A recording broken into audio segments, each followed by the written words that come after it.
This week in women in sports, UConn took home their 12th national championship last weekend in March Madness, with a Minnesotan at the helm of their success. We'll look back on her dominant career and what's next for her in the WNBA. The Gopher gymnastics season is over after a hard-fought battle at regionals, but they will still have a presence at nationals next weekend. Which star gymnasts will represent them on the big stage? Then next summer, the next summer games will be the most equitable in history. How gender representation is finally getting balanced out with the competing sports. And a Western Wisconsin cancer survivor was left with limited mobility after her chemotherapy treatment. How finding the right sport healed her in miraculous ways. WCCO's Women in Sports, sponsored by Franson Bank and Trust. Thanks for joining us. I'm Marielle Mohs, and here at WCCO, we are celebrating the highlights of female athletes in this new digital segment called Women in Sports. We'll share new stories with you every week right here as we do our part to give these athletes the recognition they deserve. So many emotions. Gratitude was the main one, of the journey, of the ups and downs, of everything that it took to get to that point, and just overwhelming joy, and just so happy for every single person who was a part of this journey. And so just to be able to sum that up in a few words, joy and gratitude would probably be the forefront. That's Hopkins native Paige Bueckers, who helped the UConn Huskies earn their first national title since 2016. In the women's NCAA championship game, she faced another Minnesota native, Tessa Johnson from St. Michael Albertville, who plays for South Carolina. But it was Bueckers who came out on top. And now she's expected to be the #1 draft pick for the WNBA. But before talking about the draft, let's take a moment to look back at her storybook ending. Bueckers faced a lot of hurdles to get to this moment, and I caught up with the Minnesota coach who was part of her big journey. A young Minnesota sports fan who was destined to someday have fans of her own. All you had to do was see her in 7th grade and you knew this kid was going to be special. Former Hopkins girls basketball head coach Brian Cosgriff had a front row seat to Paige Bueckers' early shining career, sharing her aspirations with him as an 8th grader. I'll never forget at her exit meeting at the end of the year, I asked her if she could pick one college that she'd want to go to and play. She said UConn. Cosgriff proudly watched on as Bueckers checked out of her final college game as a UConn Husky and a national champion. When she hugged Gino at the end, I'm not going to lie, I got tears in my eyes and I had chills. While her basketball legacy still has a long way to go as a likely #1 draft pick for the WNBA, Cosgriff feels honored to have been part of her story. You got to have great players. And so if you have great players, you can be a great coach. And she afforded me part of that ride and something that I'll be forever grateful to her for. Her college career and beyond continues to inspire the Minnesota Hoopers that come behind her. Just lets me know anything is possible. You can get to big stages even when you're from Minnesota. Even when it got hard, and she still voiced that. She never came out and was like, oh, this was easy. She never said that, and she told her struggle out, and I think that's really inspiring that she kept going. As a Husky, Bueckers became the first freshman to win the Associated Press Player of the Year and the Naismith Trophy. That same year, she also won the Wooden Award. She ended up tearing her ACL in the middle of her sophomore year, missing her entire junior year in recovery.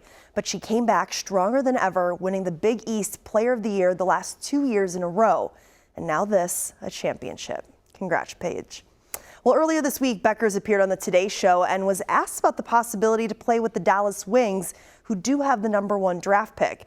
She said she was, quote, just excited for the next step in the journey. Bueckers went on to say that the Minnesota Lynx were everything for her growing up. Well, here's a look at the draft board for the first round. As I mentioned, Dallas has the first pick, followed by Seattle and Washington. The Minnesota Lynx have 4 picks in the draft, number 11, 15, 24, and 37. And speaking of Minnetonka girls basketball coach Brian Cosgriff had quite a career himself. Cosgriff announced that this week that he will be retiring. He won state titles at 2 rival schools, Hopkins and Minnetonka, 8 in total, the most of any girls Minnesota high school basketball coach. His remarkable career included 693 wins. A Minnesota top prospect was honored this week. Maple Grove's Jordan Odie won Miss Basketball. She took her team to a state runner-up finish, and I spoke with her back in December when she shared that she was already committed to play at Michigan State next year. Can't wait to watch you play, Jordan. Well, flag football just keeps gaining momentum. Last weekend, the first set of college women's flag football games were held in our area. 7 schools are participating in the league, which is funded and ran by the Minnesota Vikings. It's the first of its kind in the U.S. I think a lot of our programs this year have a lot of dual sport athletes that are currently competing on another sport on our campuses. But my proudest moment, and that moment for me of the why am I doing this? Why am I offering this opportunity for the ladies at Augsburg? Were for those women that have never worn a uniform. They've never had the school spirit of being a part of a team. To gymnastics now, as the Minnesota Gophers placed 4th at regional finals last weekend. Unfortunately, this does mean that their season is over. The Gophers finished with a 17-7 record. But senior Mya Hooten is an individual qualifier for this year's championships. She's heading to Fort Worth, Texas next week to compete on the floor in the national meet. This will be Hooten's 4th career appearance at nationals and 2nd as an individual. The meet takes place April 17th through 19th. And head coach Jenny Hansen was named North Central Region Coach of the Year. This was her 11th year in charge of the Minnesota gymnastics program. They finished 2nd in the Big Ten regular season standings and took 3rd at the Big Ten championships. Hansen won Big Ten Coach of the Year in 2016, 2019, and 2020, but has never been named Region Head Coach or Coach of the Year. A Twin Cities girl is proving that finding the right sport can lead to life-changing healing. I show you how this girl went from limited to limitless. I'm guessing you were probably like 9, 8, 9, 10, something like that, yeah. A connection between patient and nurse lasting well beyond the years of treatment. So fun to see all the things that you get to do. A full circle moment for Children's Minnesota pediatric nurse practitioner Mindy Livingston, seeing Gentai Otremba as a thriving sophomore in college at the University of Minnesota. Even as a toddler, she always had this fire about her, and so it's not surprising to me that she proved most people wrong. When Gentai was only 3 years old, she was diagnosed with acute lymphoblastic lymphoma, or ALL. She fought through the treatment and survived, but was left with radiation nerve damage in her ankles and limited mobility. The tendons in my ankles just weren't strong and weren't there to be supportive. Gentai's mom, Jo, thought getting her into an activity might help her physically and mentally. She can have something other than hospital to talk about with her peers. That's when karate came into Gentai's life. I just really love the aspects of karate to help with that discipline, with that focus, helping regain confidence. Balance, strength, and movement all led to Gentai becoming limitless. Far beyond karate helping her recover from cancer, it became her passion. And now she's teaching others, especially young girls, how to protect and empower themselves. This November, actually, I'm eligible to test for my 5th degree, which means that I will be earning the title of master. So my students will have to start calling me Master Otremba instead of Miss Otremba.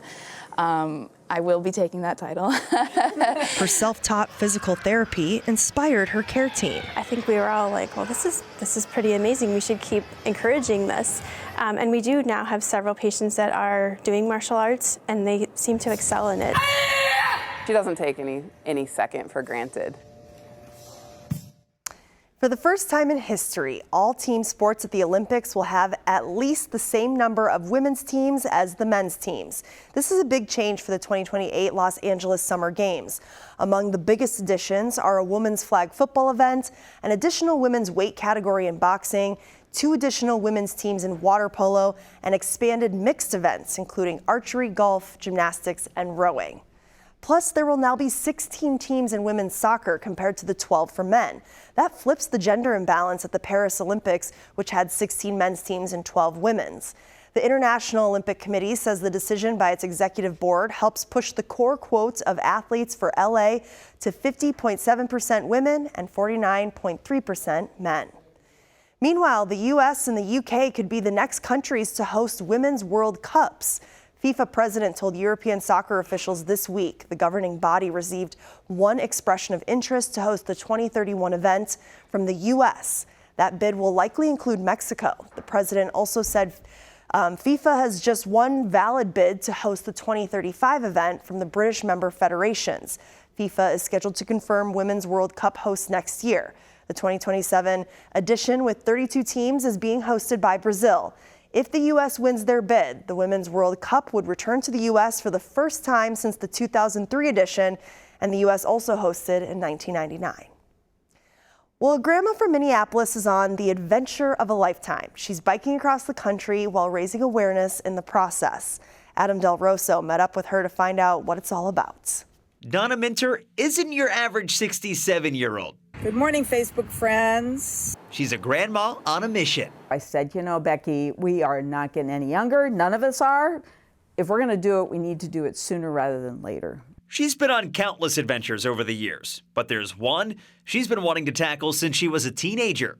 She's calling it Grammy's BHAG. What is BHAG? BHAG is big, hairy, audacious goal, because that's what it feels like to me. It is a big goal. 3,200 miles. Yep. That goal, biking coast to coast across the country. And she's doing it with her 71-year-old friend, Becky Bolander. Both Becky and I like once a year to do a century ride, so we're hoping to do 100 miles one day when it's flat, probably through East Texas, Louisiana, but most of the time it'll be around 50 or 60 miles. That'll be the plan. The whole trip taking at least 2 months along what's called the Southern Tier Route.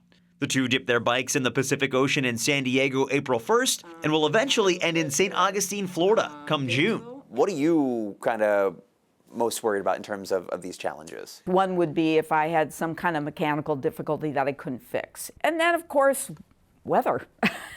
Weather is especially important to Donna, not just for slowing her down. She's raising money for various climate organizations along the way. I have 3 precious grandchildren, and they have said to me, Grammy, I want to do adventures with you. I want them to have an earth like I've had, to be able to really enjoy these kind of adventures. So that's what I thought. Then I need to up my game and work for climate action, raise money for climate action. $500,000 the target for 5 nonprofits with that dream in mind. Adam Del Rosso, WCCO News. Wow, good luck to both of them. You can follow the journey of Donna and Becky and find their link to donate on their Facebook page. Just search Grammy Ride. Well, thanks for watching this week's Women in Sports. We'll be back with more great stories next week. I'm Marielle Mohs.